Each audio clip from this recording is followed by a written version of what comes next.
Nagkatitirok para hin 2025 Municipal Children's Congress ang magkalain-lain nga Youth Development Organization habung tuhan San Julian. Ang aktibidad nga pinangunahan ng lokal nga panggobyernohan ng San Julian ingin dumara didahan Lunes, Disyembre 8 ha RHU Building.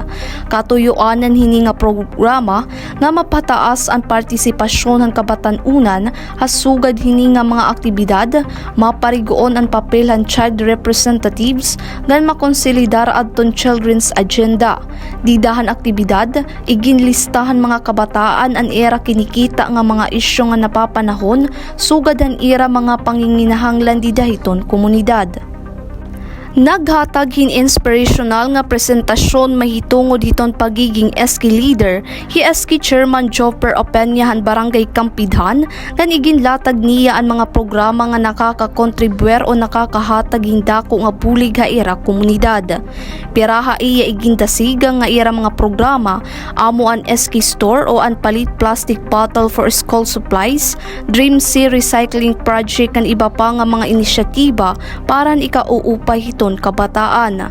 Naghatag gihapon hin presentasyon ang licensed professional teacher ni Aryan Mi Pomarca mahiunong naman ha on being a student leader kundi iya gin istorya an iya mga eksperyensya como leader nga ni estudyante tikang pan elementary nga dahan iya pagkolehiyo. Durante gihapon han aktibidad nagkaadahin election of child representatives ngan workshop on consolidation of children's agenda diin hini nga higayon aktibo nga gindiskusyonan han mga partisipante ang magkaduredilain nga isyu o mga problema han kabataan sugad han edukasyon panlawas ngan peace and security.